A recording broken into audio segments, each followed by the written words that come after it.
Elmhurst, our community.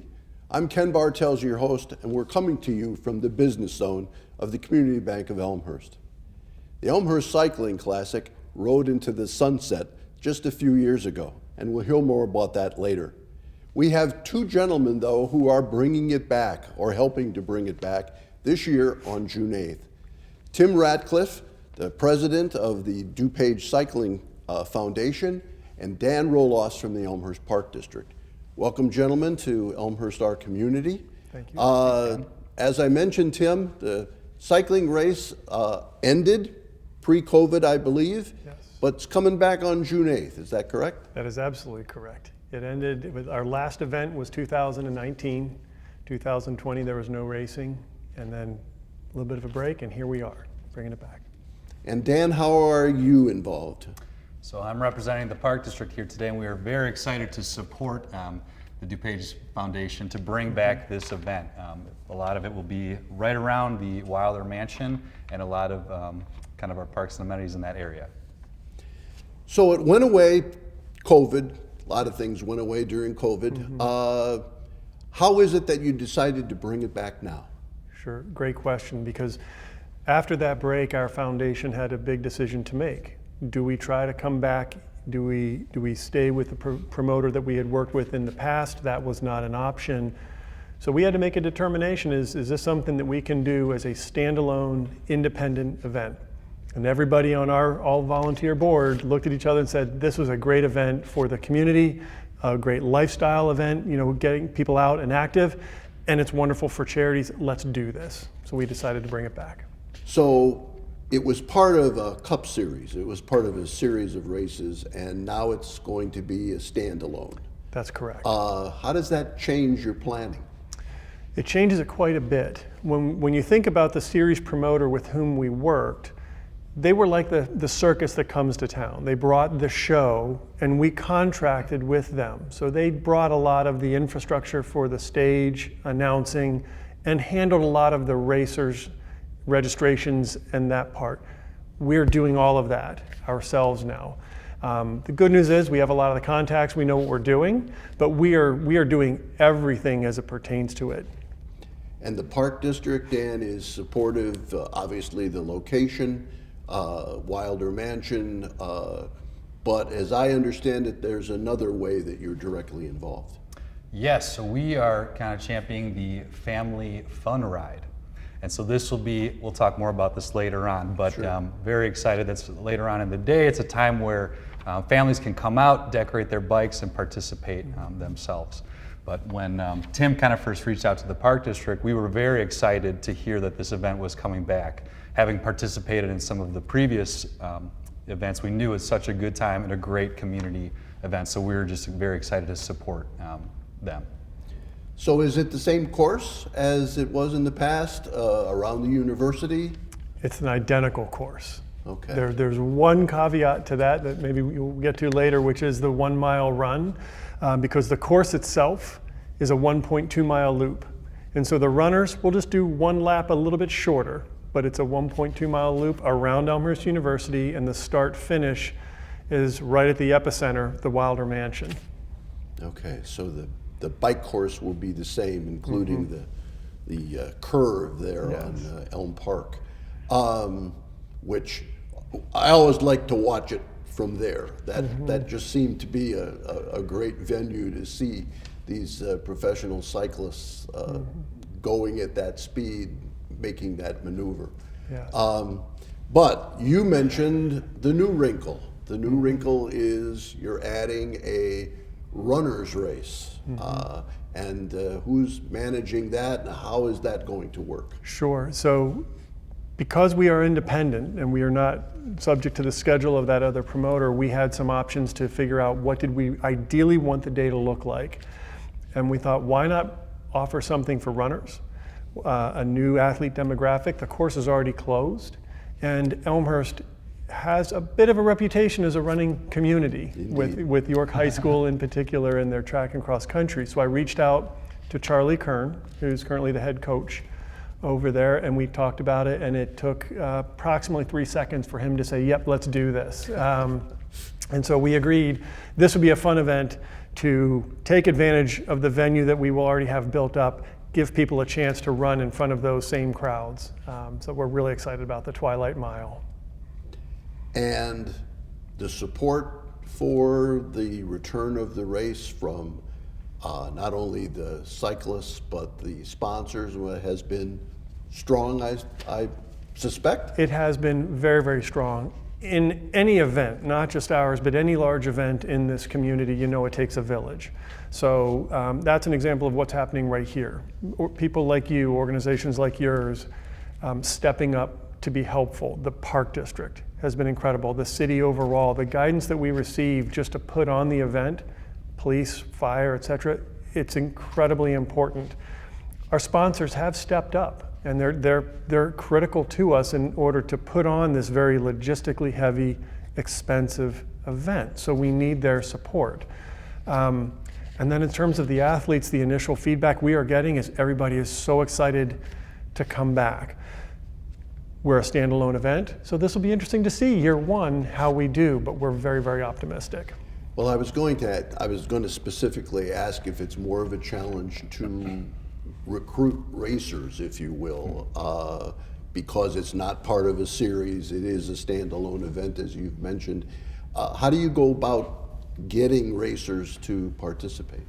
So there's probably two components to that answer, maybe three. The first is we know a lot of the racing community because we've been racing ourselves for a long time. So that network is who we're reaching out to and trying to spread the word. And one of the decisions we made up front was we're going to take a risk and we're going to make sure that the prize money is attractive enough to attract people from all over the Midwest, possibly farther than that is what I would anticipate. So we're very, very attractive from a purse standpoint. We were also able to secure the Illinois State Championship venue. That means anybody who would like to be recognized and go for the Illinois State Championship, they will be at Elmhurst. That's a huge win for us. The other thing that we've done, and this is just a development within the past week or so that got confirmed, is that although we're independent from that other series, I am working with a partner and we're now part of a 2-day Omnium event with my partner down in Kankakee. So racers now will have Saturday in Elmhurst and Sunday in Kankakee, and there's prize money for the 2-day Omnium. It's not as big as the 10 days of where we were, but this is exciting because there's this weekend where racers can come into Elmhurst and hit 2 events in one. Dan, the logistics for the Park District as it relates not only to the family fun run, but just the logistics of the Wilder Mansion, the logistics of assisting with the course, how involved is that for the Park District? Yeah, we are trying to jump all in and just support Tim and his crew as best we can because, like I said, it's just such a fun event.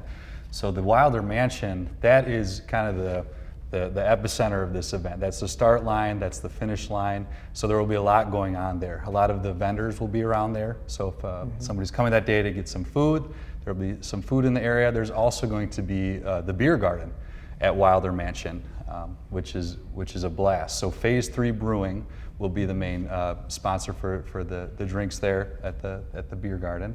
And we're very excited to have them partnering with us as well. So other than that, with the Family Fun Ride, that's kind of our big deal, which we're excited about. Families will come out, decorate their bikes. The course will be shut down, so parents and kids can ride around and get the same experience that the riders had earlier in the day. So at that time, people will still be out cheering, people will still be out barbecuing all around the course, so it'll be an electric atmosphere, creating great memories for the family. Also, speaking of sponsors, so Kelly Stetler with Compass Real Estate, along with J&R Cycle, will be sponsoring a raffle for the Family Fun Ride. So those who pre-register and sign the waiver ahead of time will be entered into this great raffle for a wonderful prize that will be drawn just before the Family Fun Ride at the event. So we're very thankful, grateful for them, and excited to be a part of that. As I recall, Tim, from previous races, the riders talked specifically about the the Elmhurst course being one that they enjoyed, and then the, if you will, as Dan just mentioned, the community spirit along the course. Back when you were having the races the first time, did any of that surprise you? I don't know if I would say it surprised me, but we were so excited to see this city get behind us as much as they did. So it wasn't just the fact that at the start-finish line there was a good crowd. The neighborhoods along Elm Park, through that chicane you described, and on Grace, they really held big parties. They rooted so loudly for these teams that many of these teams and riders went and visited those parties afterwards. What a phenomenal way to connect the show to the audience. And that's one thing I love about the sport of cycling. It's not like you're up in the stands far away, you're right there and the cyclists engage. I'm grateful for that. I don't know if I'd say surprised, but it's so cool to see. We're talking about important partners. Here's a great example. That chicane, they're all up for partying and cheering people on through that little technical section, but we also have a person like Dan Nolan, who's very active in our community from Guaranteed Rate. He's hosting a party at his house, and he's welcoming all of the racers from the race that he sponsors to say, come by my house afterwards, to this party. That makes it special. That's the DNA of Elmhurst that I don't see in other venues. It connects these athletes to the venue that much better. Before we go to break, can you describe a little bit the DuPage Cycling Foundation and how it works and operates and what it does? Sure. Very briefly, the team that I created many, many years ago decided when we were going to put on an event that we wanted to have a 501c3 foundation, and that's the DuPage Cycling Foundation. Our mission is to use cycling-related events, like the Elmhurst Cycling Classic, as a means to give back to our community, and we do that in ultimately 3 ways. One is we provide that active lifestyle event, whether it's the family fun ride, or in this case runners or cyclists. Here's an opportunity to get out and be active. That was number 1. Number 2 is to give back to our community. Everybody in this community of Elmhurst has been very helpful in terms of us allowing and enabling us to go play bikes safely. We wanted to do something for the community that we love, Elmhurst. And then the third, at the end of the day, to the extent that we have any funds left over, all of that gets plowed back into the community through, we want to help people in need and the charities that serve them. Nobody on our foundation takes any compensation. We're all volunteer board that is doing this just in the spirit of giving back. We've been the beneficiaries of many other people's hard work. We want to give back. On that note, we're going to take a quick break, come back and talk a bit more about the day itself. Okay. And that day is the Elmhurst Cycling Classic is coming back this year, June 8th. We'll be back in a minute.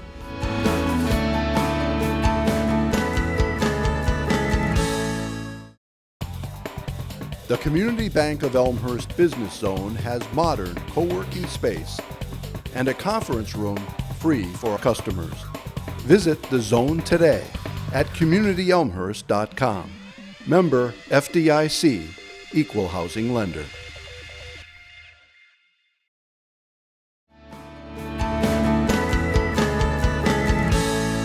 Welcome back to Elmhurst, our community. We're talking about the Elmhurst Cycling Classic coming up on June 8th. And Tim, can you take us through the day from what time you and your folks are going to get there and set up right through the end? Sure, I'll try to do that efficiently. We will be showing up probably between 5 and 6 in the morning just to begin the staging. And so when you think about the staging of an event like this, there's all the fencing and the signing, the actual stage where the announcers and the officials are. All that has to go up and be ready by the time the first bike race happens at 10. We have to get the beer garden ready, and that's, I love that. We're unique. We actually have beer and a garden. This isn't some artificial thing. It's a great beer garden. And then we've got to make sure the safety is done all around the course. We have to make sure that all volunteers are in place and trained. So there's a lot of moving parts for our show to come in and set up early in the morning. The racing happens starting at 10. And at a high level, just know that the races are a little bit shorter in the beginning for the novice and the newer racers. They grow in length. They get faster as you climb into the more elite racers. I believe it's 3:45 is the professional elite women. 5 p.m. is the professional elite men. Those are going to be your fastest races. We take a short break to stage for the Twilight Mile, and we move some things around. The Twilight Mile starts at 6:30, if memory serves. And then shortly after they're done the mile, we kind of clear things out, and the park district comes in and takes over, and we have the family fun ride start to enter from Wilder Park in and just take their time doing 2 or 3 laps around the course. As soon as that is done, our volunteer crews and our volunteers are now tearing down. So by the time Sunday morning rolls around, you have no idea that we were there. Where is the runners race in that list? That's the Twilight Mile. That is the Yep, Twilight that's Mile. a 6:30 That's what I race. wasn't sure about. Yep, sorry about that. So 6 p.m. is the end of the professional men's elite race. We have a short break to get everything ready and to get some of those elite runners staged and the rest of the runners staged. That should go off right around 6:30. It's 1 mile. We're asking runners to be able to complete it inside of 10 minutes just so that we can stay on schedule. And I think we should be ready for the family fun ride by 7 o'clock. And don't forget the raffle at 6:45. And the raffle for that bike. That's absolutely correct. Right. So, in a perfect world, how many runners and bikers do you expect? Perfect world. So I would say for our first year coming back and as a state championship, throughout all of the different races, I'd say between 250 and 300 cyclists is the goal. We obviously would like them to be a little bit bigger, especially towards the end of the day.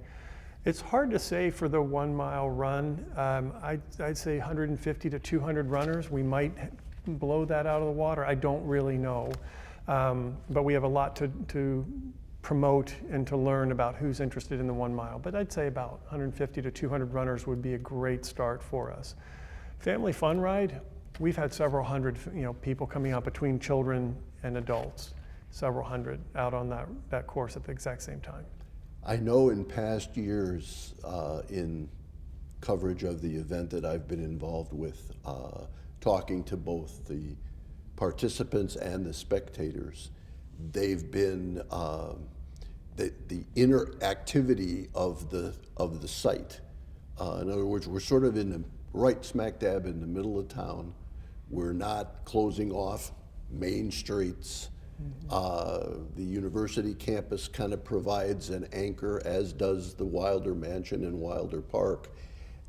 They've just shared, spectators and participants alike, they've shared the fact that it provides kind of an intimate venue where there's a great deal of interaction, not just between the participants, many of whom I'm sure would know each other, but as you said earlier, Tim, with the spectators. Yep. And I did want to ask about this. I witnessed people crashing, not a lot, but some, and spectators sort of immediately rushing to aid if that was necessary. Is that normal? Do you see that? You've been on the circuit, so. I've been on the circuit and the surface. I've crashed. You saw it. I think they have footage of it.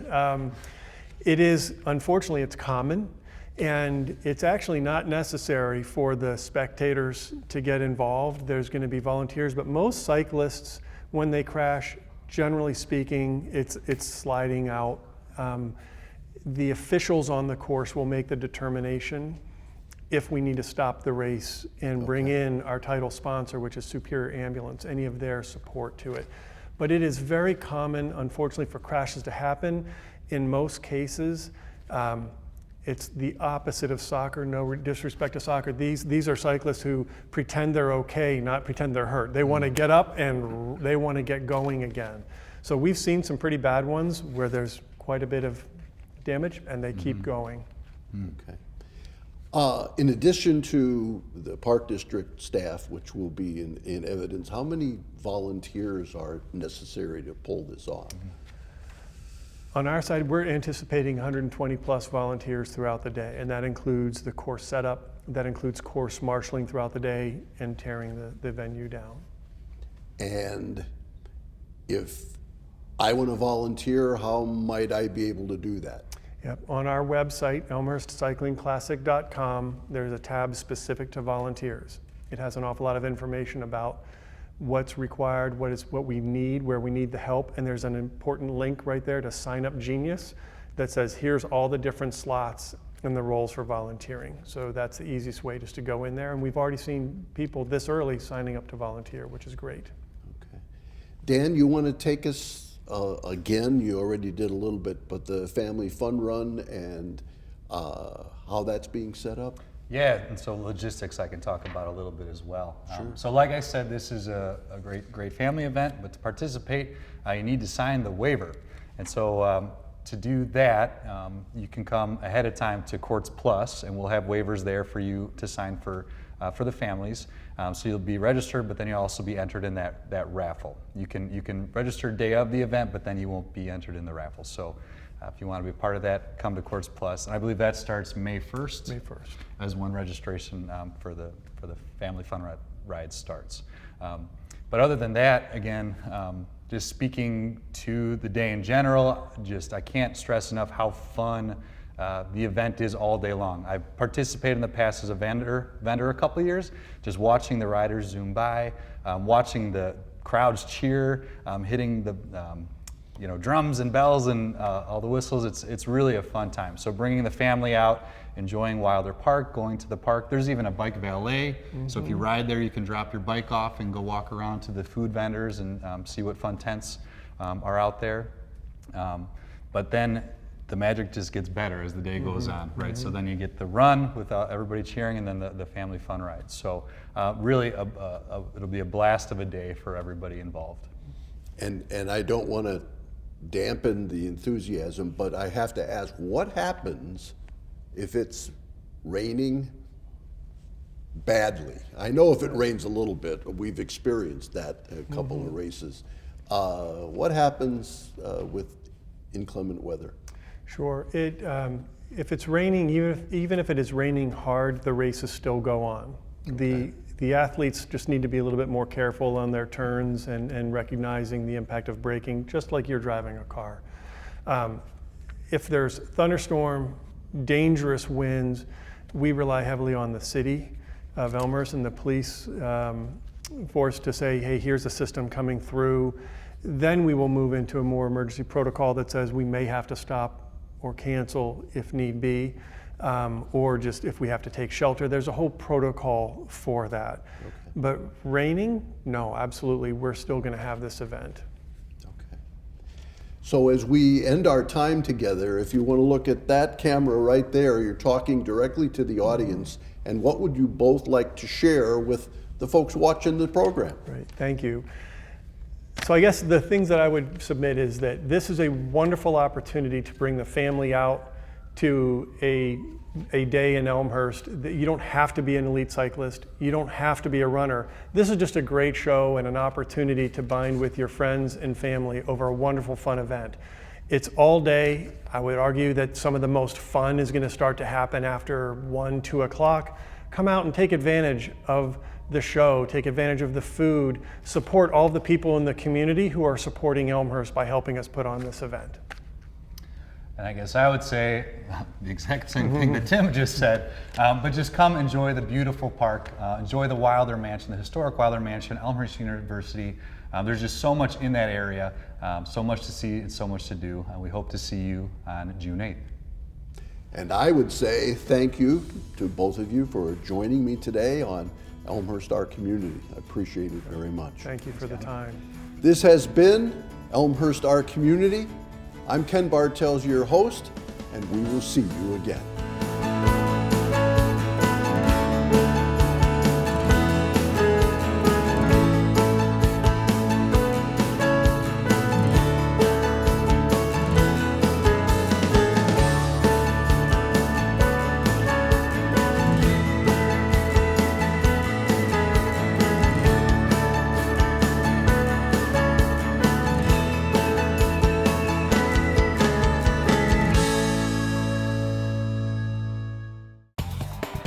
The Community Bank of Elmhurst Business Zone has modern co-working space and a conference room free for customers. Visit the zone today at communityelmhurst.com. Member FDIC, Equal Housing Lender.